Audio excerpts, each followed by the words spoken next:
বাজারে দ্রব্যমূল্যের ঊর্ধ্বগতিটা যেন কোনোভাবে কমতেই চাচ্ছে না। যদিও বাজারে এখন কিন্তু সব কিছুই নতুন উঠেছে, তারপরেও কিন্তু দাম কোনোভাবেই কমছে না। তাই এই মশলাটা আমি কম কম করে মশলা দিয়ে সুন্দর করে রাখি এবং হুটহাট করে এটা দিয়ে রান্না করে থাকি। তো আজকেও সেরকম একটি ভিডিও আপনাদের সাথে শেয়ার করব। আর বিশেষ করে যারা কর্মজীবী মায়েরা আছেন এবং খুব সাশ্রয়ে রান্না করতে চান, তাদের জন্য এই রেসিপিটা খুব হেল্পফুল হবে। খুব কম মশলায় এবং স্বাদ ও গন্ধ ঠিক রেখে কিন্তু এই রান্নাটা আমি আপনাদের সাথে শেয়ার করছি। দেখুন 1 চা চামচ সেই মশলাটাই আমি ব্যবহার করলাম, আর একটু সামান্য হলুদ দিয়ে দিলাম সুন্দর একটা কালারের জন্য। এখন মশলাটাকে দেখুন ভালো করে কষিয়ে নিচ্ছি। আজকে আমি ছোটো মাছ একটা রান্না করে আপনাদের সাথে শেয়ার করব। তো দেখুন মশলাটাকে ফার্স্টে আমি ভালো করে কষিয়ে নিচ্ছি।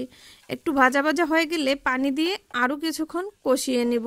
ভালো করে মশলাটা কষিয়ে এলেই কিন্তু এর উপর থেকে আমি ছোটো মাছটা দিয়ে দিব। আজকে আমি বেলে মাছ রান্না করে আপনাদের সাথে শেয়ার করছি। দেখুন এই এতটুকু মশলায় আমি মাছটাকে কিভাবে রান্না করলাম। মশলাটা যখন কষানো হয়ে গেছে, মাছটা এখন একটু লবণ হলুদ দিয়ে ভালো করে মাখিয়ে নিচ্ছি। আর এই রান্নাটা খুব ঝটপট আপনি করতে পারবেন কোনো প্রকার ঝামেলা ছাড়াই। তো এই একটা মশলা কিন্তু বানানোর পর আমার অনেক সাশ্রয় হয়েছে। একদিকে সময় সাশ্রয় হয়েছে, অন্যদিকে কিন্তু মশলাপাতিরও আমার বেশ সাশ্রয় হয়েছে। তো দেখুন মাছটাকে ভালো করে লবণ আর হলুদ দিয়ে মাখিয়ে নিয়ে এখন কষানো মশলার উপর দিয়ে দিচ্ছি। ভালো করে একটু নেড়ে চেড়ে দিচ্ছি মশলার সাথে, এতে আর বাড়তি কোনো কিছুই আমি অ্যাড করব না।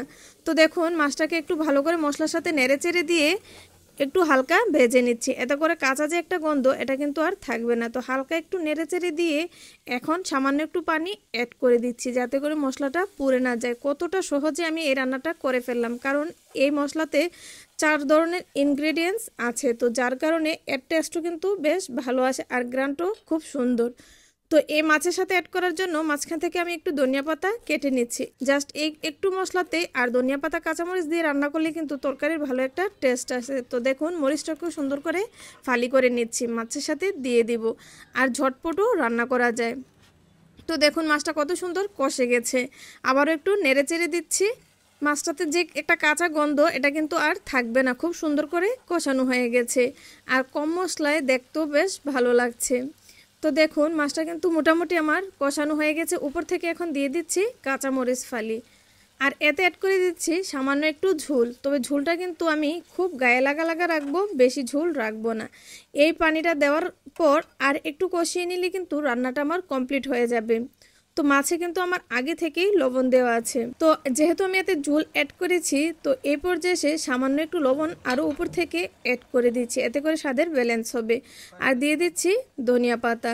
তো রান্নাটা কিন্তু কমপ্লিট। দেখুন কতটা ঝটপট এবং এত কম সময়ে রান্না করা যায় এভাবে একটা মশলা তৈরি করে রাখলে। তো এই মশলাটা কিন্তু আপনারা চেষ্টা করবেন এরকম করে বানানোর জন্য। এই মশলার ভিডিওটা কিন্তু আমার পেজে দেওয়া আছে, চাইলে ওখান থেকে দেখে নিতে পারেন।